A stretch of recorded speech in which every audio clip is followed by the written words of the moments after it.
Hi fam, welcome back to another vlog. So it's our 6th day here in Shanghai and last full day na natin dito. Alas 9 na ng umaga ngayon and naayos ko na yung ating maleta para mamaya pagbalik natin, check out tayo tapos punta na tayo ng airport. Alas 9 pa naman yata yung flight natin going to Manila. So plano ko umalis dito ng around 4 PM. So meron pa tayong mga half day dito para mag-explore ng mga destinations pa dito sa Shanghai. So for today, plano kong puntahan is the Starbucks Reserve Roastery. Kaya gusto ko siyang puntahan dito sa Shanghai. Malapit lang din siya sa hotel natin. After that, baka pumunta ako ng Wukang Mansion. Yun yung sikat na iconic building dito na parang flat iron siya. Tapos, baka pumunta rin ako ng East Nanjing Road ulit to buy kaunting pasalubong, yung mga White Rabbit, ganyan. So, yun ang itinerary natin. Hindi na ako nag-breakfast kasi plano kong sa Starbucks na lang kumain. Magko-coffee tayo and pastry doon. So, malapit lang ang Starbucks dito sa hotel. 13-minute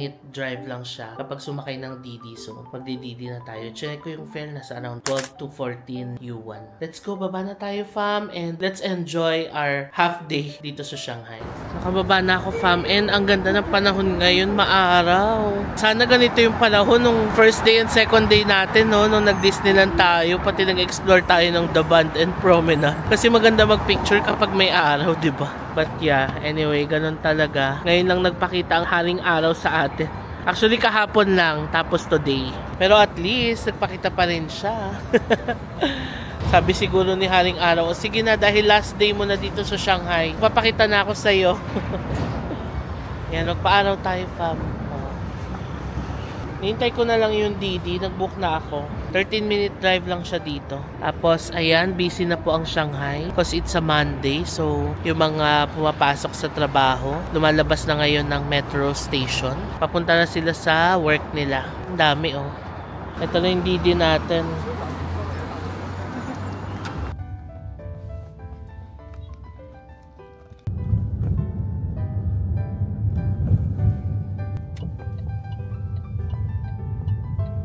Nakababa na ako fam ng Didi ride natin and ang binayad ko ay 14 RMB. So ang mura, no? Sipin nyo kung dalawa kayo, tag 55 lang kayo. Or kung tatlo kayo, 35 pesos, okay na. Okay din mag-taxi dito sa Shanghai kasi ang mura. Hindi kagaya sa, for example, sa Japan pag nag-taxi ka, mahal na, di ba, yung ganitong 15-minute na ride. So dito sa Shanghai, mura lang. Ayan na, ang ganda ng area kung nasa saan ang Starbucks Reserve Roastery. Actually, ito na siya. Ayan. Tapos, ano yung katabi niya? Balenciaga. Nice naman. Tignan nyo, ang ganda ng area, oh. Tapos, it's so clean. Ayan, may mga flowers. Diba? Sobrang linis ng daanan nila.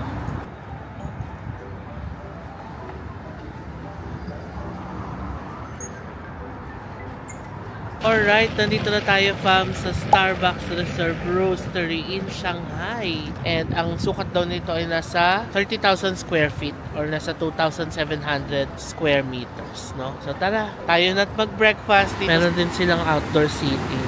So halika, pasok tayo. Wow, sobrang laki pala talaga niya sa loob. Ito yung mga pastries nila. And then dito sa kanan yung kanilang merchandise area. Mga tumblers, etc.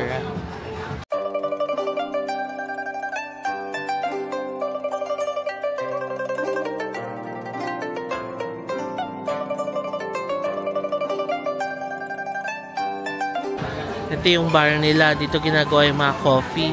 Ang laki, oh.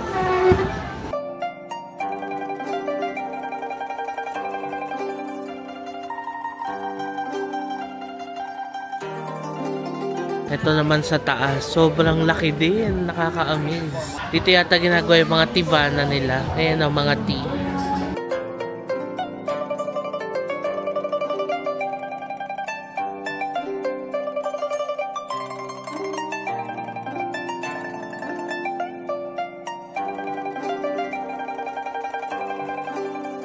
Teka, na-order na tayo sa baba. Ganda, no? Laki.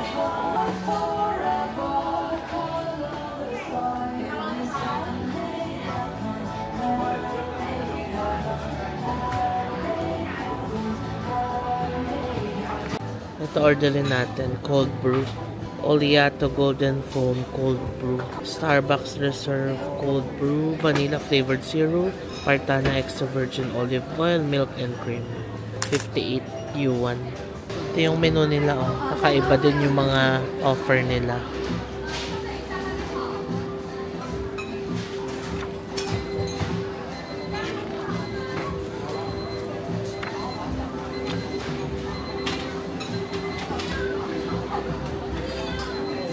Okay, here's our order. We have almond croissant and cold brew. By the way, para makapunta pala dito, fam, pwede kayong magdidi rin tulad nung ginawa ko.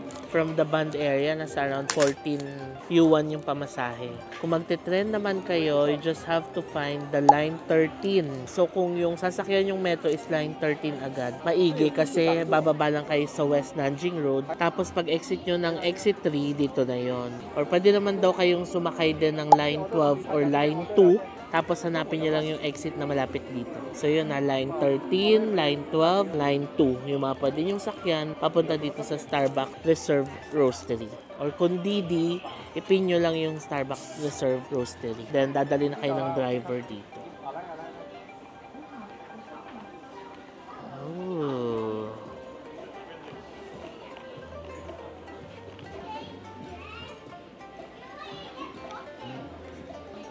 Wow. Love it.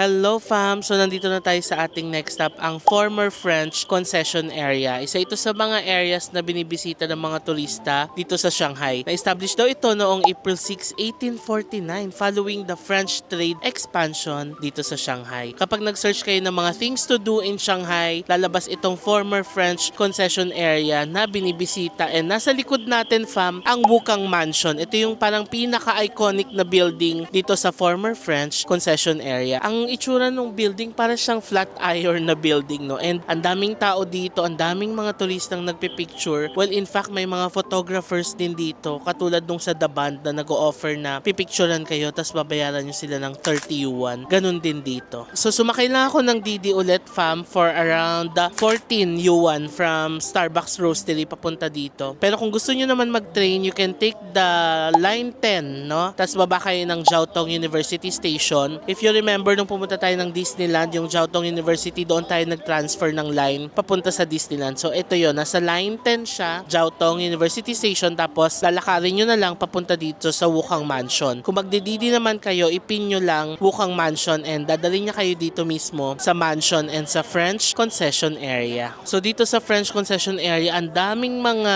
art shops, boutique shops, cafes and restaurants na makikita kasi nga, quote-unquote, touristy area siya dito. So, ayan fam, nakikita nyo sa likod, ang dami nagpipicture dito sa Wukang Mansion mismo. So, ito yung paligid ng area fam ng Wukang Mansions. Ayan o, sa kabila, ang dami nagpipicture. Tapos, may cafe doon. And then, dito din may mga nagpipicture, may cherry blossoms. Tapos, dito, cafe ulit. And then, yung Wukang Mansion mismo, sa ilalim niya, may mga boutique shops din. Tapos, pag diniretso mo pa dyan, marami pang mga boutique shops ang pwede nyong makita.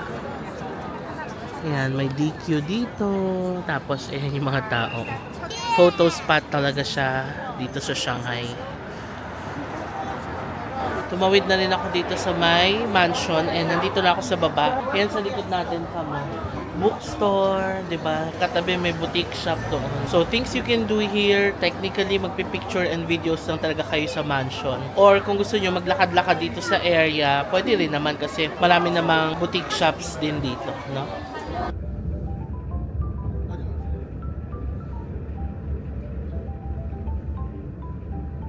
Okay fam, nandito na tayo sa ating next stop, ang artsy area ng Shanghai, ang Tianzifang. So, isa daw itong creative and cultural district within the Shanghai former French concession, and marami daw ditong independent designer shops, art galleries, cafes, and restaurants. So, para pumunta dito, fam, sumakay lang ulit ako ng Didi. Going here from the Wukang Mansion, ang binayad ko ay 15 yuan. Pero kung kayo gusto nyo mag-tren and take the Metro Line 9 naman, tapos bababa kayo dito sa Dapuqiao Station or Dapuqiao Station. Ayan, exit 1 ng Dapuqiao Station. Paglabas nyo, andito na yung Tianzifang. Kita nyo, fam, ayan na yung mga independent boutique shops, may mga cafes, and all. So, tara na at maglakad-lakad dito sa area ng Tianzifang. Ayan, no, tignan nyo yung mga independent boutique shops. Tapos, meron din mga accessories. Ayan, pasok tayo dito. Fam, White Rabbit. Ang cute naman ng Tianzifang. Ayan siya, oh. May mga maliliit na alleys. Tapos, pwedeng maglakad-lakad, bumili ng something. It reminds me of Iksundong sa Seoul. Ayan, White Rabbit. Ito naman, souvenir items.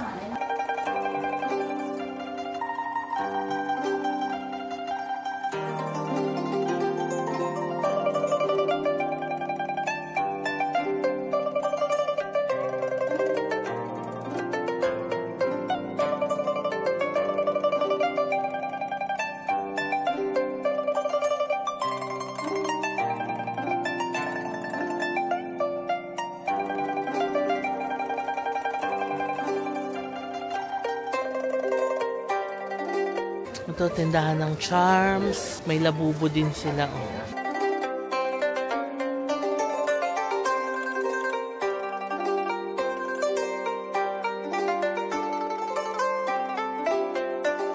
Ang ganda, no? Isang maliit na area lang siya dito sa Shanghai. Tapos, kinonvert nila into an artsy area. So, ang tawag pala dito sa mga establishments na to ay traditional Shikomen style establishments. Ibig sabihin, mga tone doors daw ito. Tapos, kinonvert nila into an artsy area. Galing, no?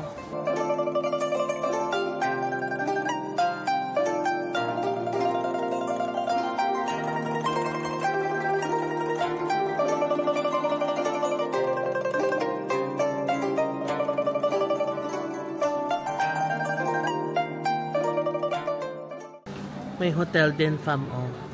Zifang Suji Hotel. Cute. Embroidery. So, traditional outfit din.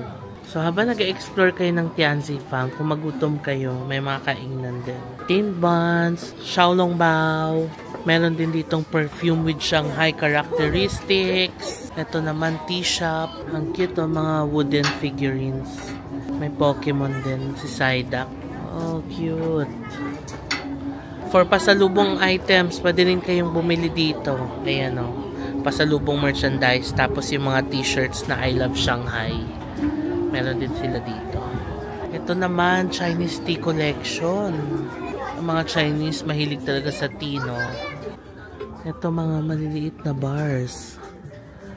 So, parang Golden Guy in Shinjuku ang peg. And cafes. White Rabbit. Saan na ba ako nakarating? Pinagpapasok ko lang yung mga alley. May gongcha rin dito, fam. Ito, caricature.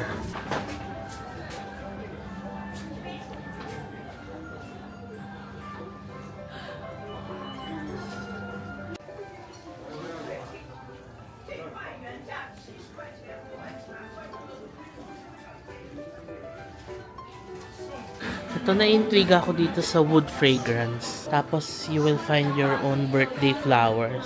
Sige nga, tiyan natin. Okay, I found my birthday flower. Kingsley Hand Cream. Forsythia Suspensa. Ang galing ng concept na to, ha? Kasi parang personalized siya. Or may personal touch kasi birthday mo. So, lahat ng ito, mga hand cream pala siya. Tapos, iba't ibang fragrance. Hanapin nyo lang yung birth date ninyo. Yun yung flower na para sa inyo. Nice, no? 55 RMB isa. Sige, bilhin natin yung sa atin. This is my birthday flower. Ito pa, magbayad tayo via Alipay. Ayan na, successful payment na. Thank you. Here. Okay, got our birthday flower.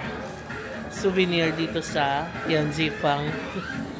Alam nyo fam, residential area din siya. So yung mga gilid-gilid dito, may mga tao talaga nakatira kasi tingnan nyo may sampayan. So we have to respect that, diba? So kung magpipicture kayo, iwasan nyo na lang may mga gantong sampay. Dito na lang banda. So move tayo dito para magpicture. Tinry ko na siya fam, in fairness ang moisturizing niya. I love it. Alam nyo, itry na nga rin natin itong squid. Parang lagi natin nakikita to dito eh. So, ibig sabihin, sikat na pagkain siya dito. So, I guess we have to try this one. 28 yuan siya. Ayan o, squid. Squid? Squid. 28? 28. Ah, okay. 都是 squid. Squid. Squid. Squid. Okay. This one? One. Okay. 28. Thank you. Ayan na, lulutuin na. Hi! Ang cute to. So yatang kumain ng squid.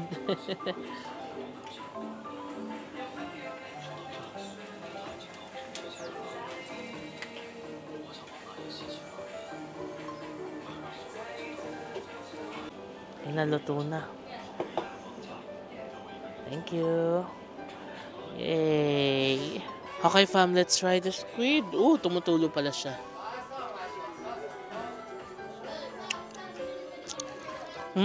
Wow! Una sa lahat, napakalambot pala niya. Like isang galon lang, makukuha mo agad. And ang sarap nung powder na binudbud nila. Parang pepper na may curry. I remember na tikman natin yung gantong powder sa Taiwan. Yung bumili tayo ng parang fish balls doon sa Maokong Gondola. Naalala niyo yung vlog na yun, fam? Kung naalala niyo, comment down below. Parang ganun yung powder niya. Ang sarap.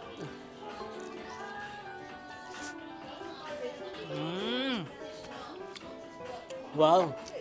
Ang sarap pala na ito. Malambot, malasa. Masarap to, ibahog sa kanin. Yung bahaw, tapos kakamayin mo. Kaso wala tayong bahaw.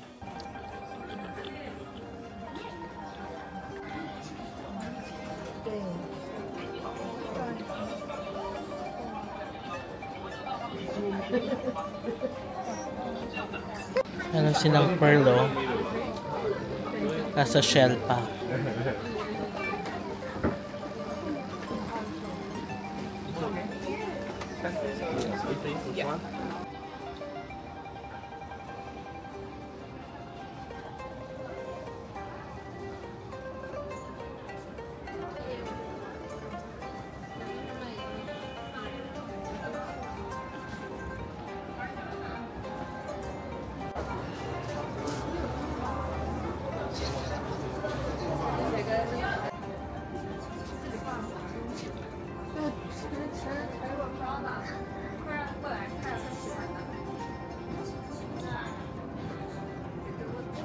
May toilet din pala dito. So, habang nag-explore kayo, kung kailangan nyo gumamit, ayan, meron dito.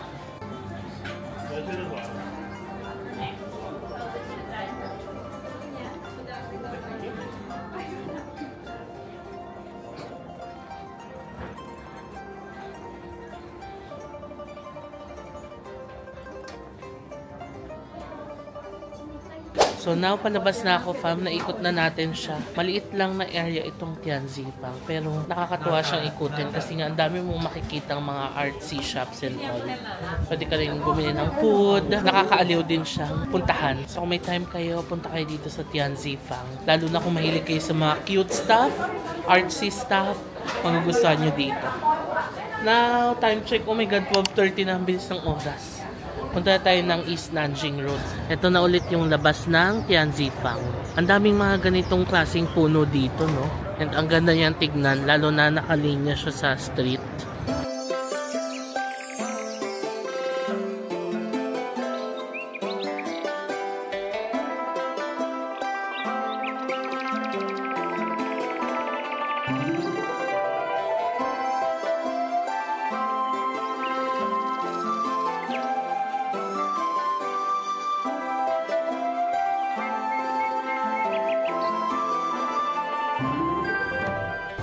And we're back here sa Nanjing Road. Time check, 1:00 na. Ang bilis ng oras. 14 lang ulit binayad ko sa Didi. Mura lang, no? Andito na yung Nanjing Road sa likod. Ngayon, mag-lunch na muna tayo. May mga restaurants dito sa gilid. Dito na lang tayo mag-try, diba? Surprise natin ang mga sarili natin sa lunch for today. And let's try yung mga restaurants dito. Okay, let's try this restaurant. Shiwoji Crab Noodle. Mukhang sikat talaga yung crab noodle dito, no? Tingnan nga natin kung matatry na natin siya ngayon dito. Ito yung menu nila. Sige na, itry na natin yung crab noodle. Mukhang yun ang sikat dito. 98 yuan. Order din ako ng chicken feet for 28. Okay, here's our food. Crab noodles and chicken feet for lunch. Let's eat. Oh. Wow.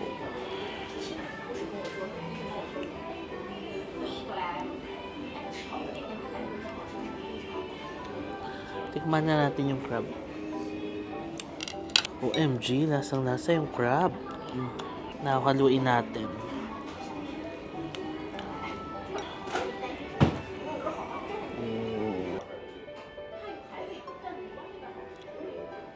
Okay fam, tikman na natin ang crab noodles.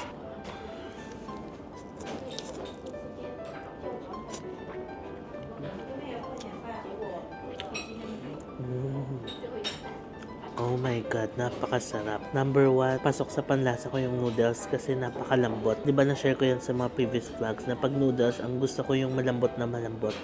Ito siya, malambot na malambot yung noodles. Tapos yung crab, ang sarap.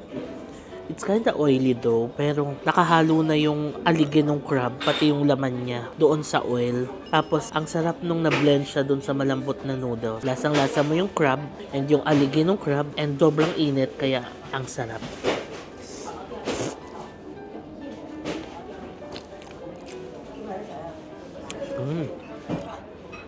Wow. I would say na sulit yung mahal niya. Medyo mahal siya, no? Around 800 pesos. Pero sulit. Napakasarap. Butin lang. Tinry natin to. Kasi ang sarap. Yung chicken feet. Ang hirap kainin ng chicken feet, matigas. Wow, ang sarap. Naubos ko, fam. Yung chicken feet, di ko naubos kasi medyo matigas siya. Kumain pala ako ng orange juice. Ang sarap. Alright, tapos na tayong kumain. Ang sarap pala ng crab noodles. Try nyo dito, fam. Kung pupunta kayo dito sa Nanjing Road. Katabi lang siya nung Hongyi Plaza ba to? Ito yung Huawei, oh. Ayan yung building ng Huawei ng Nanjing Road. Yung kasunod na kalsada lang. Tapos ito na siya. Yan, ang sarap, grabe. Total ng binayaran natin ay 132 CNY. So, nasa around 1,000 pesos. Pero, sobrang sulit talaga. Hindi ko lang alam kung ito na yung pinakamasarap na crab noodles dito, ha? Kasi meron sa Jaja Tangbao, diba? Pero hindi natin na-try. Pero yung dito, nagustuhan ko siya, pasok na pasok sa panglasa. Ang sarap! 11/10, ganon. Tali ka na, maglakad na tayo sa Nanjing Road at maghanap tayo ng mabibili para sa fam.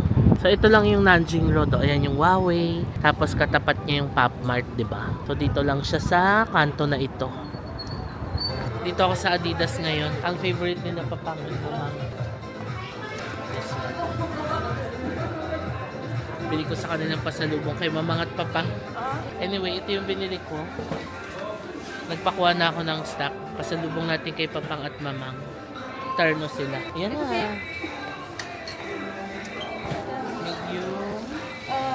Large. Okay. It's okay. Okay. Two. I'll look for more items. Okay. Okay. Oh, yeah.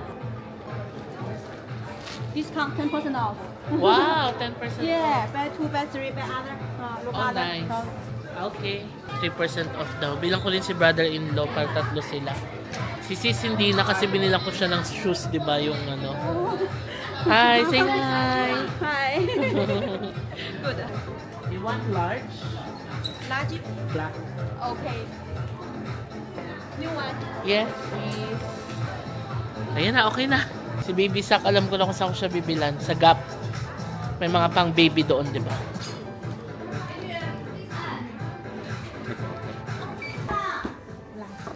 Binaba ko na pala yung heat tech ko. Nakataas to kanina. Eh, humangin na malakas sa labas. Binaba ko.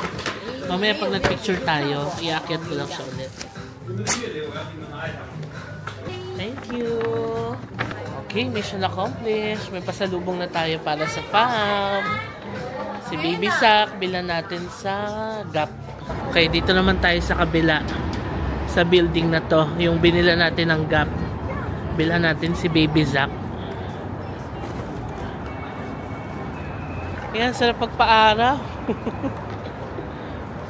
Grabe, the past few days walang araw, no? Kaya yun yung nagpalamig eh. Okay, dito tayo sa Gap Kids para sa ating very cute na Baby Zach.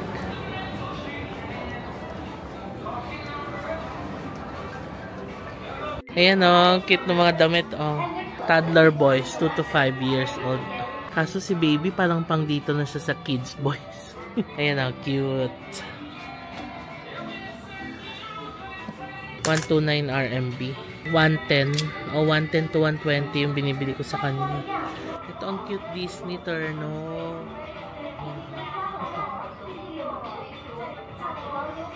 Ito na yung nakuha ko. Red and white. So, gusto ko rin siyang bilan ng ganitong terno. Cute. Alright, nakabili na ako. Naka 15% off tayo. Nice. Ngayon, labas ulit tayo sa Nanjing Road. Ang bilis ng oras. 2:15 na ng tanghali. Sabi ko 4 tayo alis, diba? So, bilisan natin.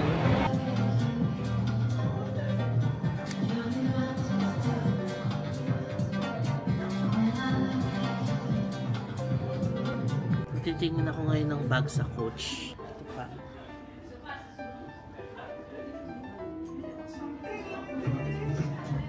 Diba?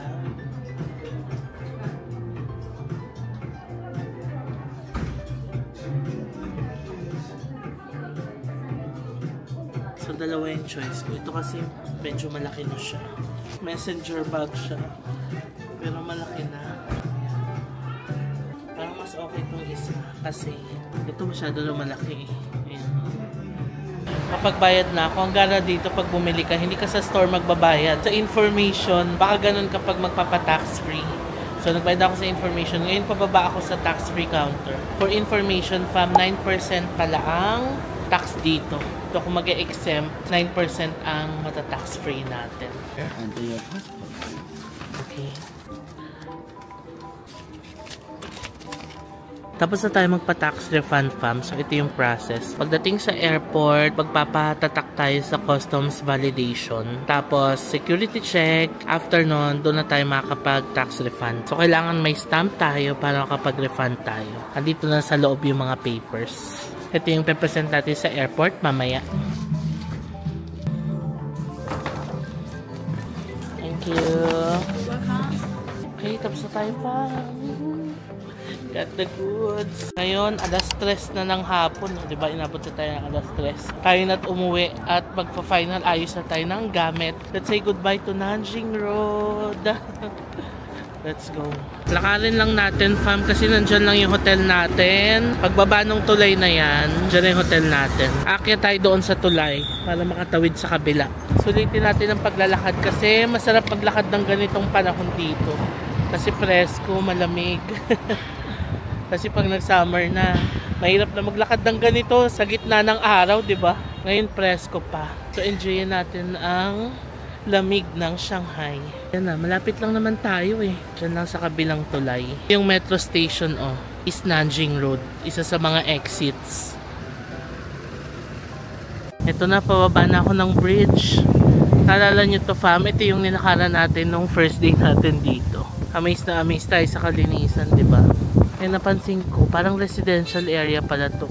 Kasi ayan, may mga sinampay. So, ganito siguro yung condominium residential nila. Okay, fam, we're ready to go. Let's say goodbye to our room. Again, this is G Hotel, The Bund, Shanghai, Tiantong Road. Kung gusto nyo rin i-book to or kung magbubook kayo ng mga hotels nyo dito sa Shanghai, pwede nyo yung i-book sa Klook and use my codes JMBankisyo Klook or JMBankisyo Hotel para makakuha kayo ng extra discounts. So, tara, ready na ako. Ayun na yung gamit natin. So, nilagay ko lang lahat sa isang maleta tapos ito yung hand carry natin. natin yung black natin na bag. Let's go! Ang plano ko palang sakyan, fam, pwede sana tayo mag-subway going to the airport. Pero gusto ko mag-maglev train. Yung maglev train, maganda yung train na yun kasi ka-levitate siya. So, ang mechanism niya, magnets ang gamit niya. Naalala ko yung maglev train na yun kasi pinroject ko yan nung nag-aaral pa sa physics subject ko. Yung maglev train, umaandar siya. Tapos, magnetic yung ilalim niya. So, naka-magnets. Basta parang ganun. Yun yung gusto kong sakyan kasi merong maglev train dito sa Shanghai and may connection papuntang airport. So, ang gagawin natin, magdi-Didi tayo. Magbubuk tayo ng Didi going to Longyang Station. Tapos from there, sasakay tayo ng maglev train going to the airport.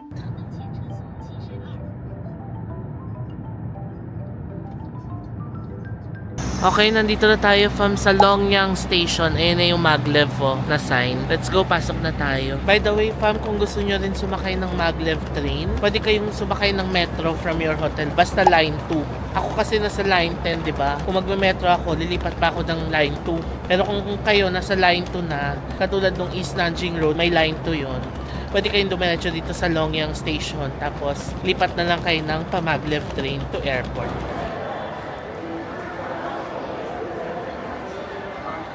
May discount pa na kapag may flight ticket ka.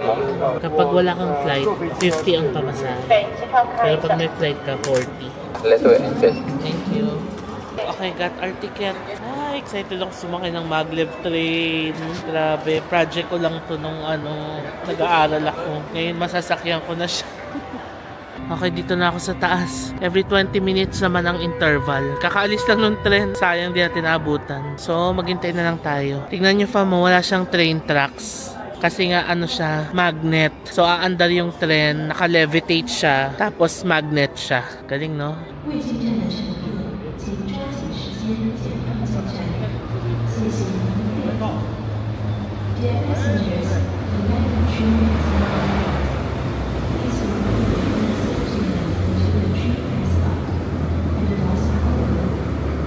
Okay, fam, ito na ang maglev train. Oh my God, excited ako sumakay.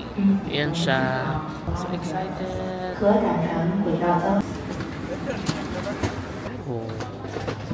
Ito na, fam, nakasakay na ako. So para pala siyang Shinkansen ng Japan. Yung design niya ganun din. So yung mga luggage dito. Tapos ayan, maluwag naman yung upuan. Okay, umaandar na tayo ngayon, fam. And alam nyo, ang smooth ng andar niya. Kasi nga naka-levitate. Walang train tracks and all. As in, flat surface lang yung inaandaran niya. Ayan siya. Diba, nakaka-believe. I'm so happy na nakasakay tayo ng maglev train dito sa Shanghai. Maandar lang siya using magnets. Galing.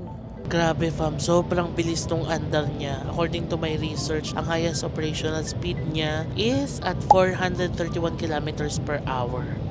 Grabe. Kaya rin siguro sobrang bilis kasi na-eliminate yung friction. Kasi nga naka-levitate siya and malalakas na electromagnets yung gamit niya to levitate.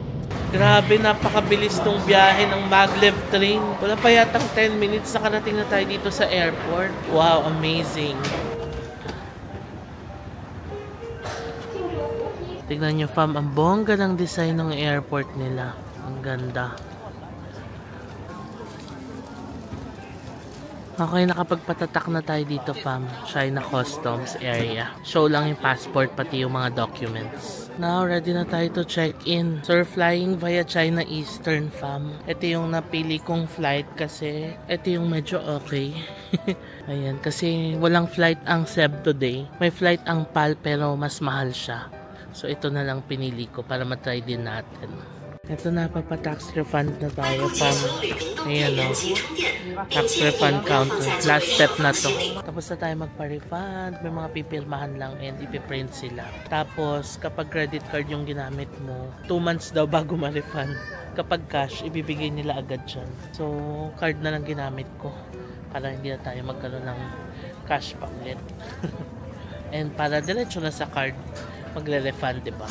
Halika na, maglakad na tayo papunta sa gate natin. Dito na ako sa boarding, fam. Ang laki nung airport ng Shanghai. Nag-train pa ako simula dun sa Terminal 1 hanggang dito sa boarding gate. In total, parang nasa 30 minutes yata yung tinake ko para makapunta dito. Kasama na yung paglalakad, yung pagtitrain.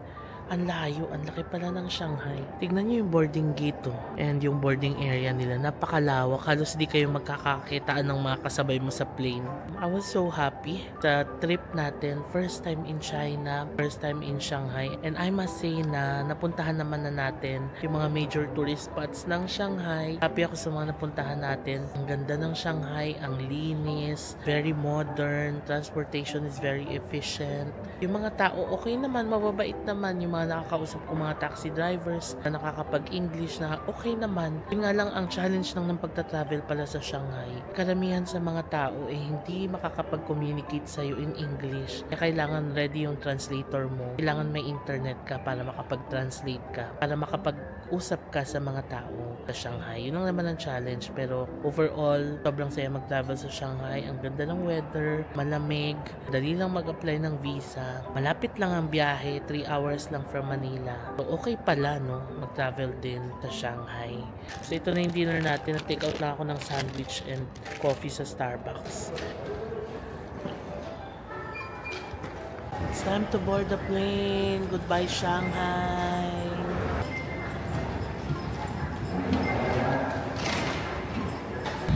Okay, fam, dito na ako sa plane. In fairness, maluwag ang seat ng China Eastern. Malapad siya, so komportable ang upo ko.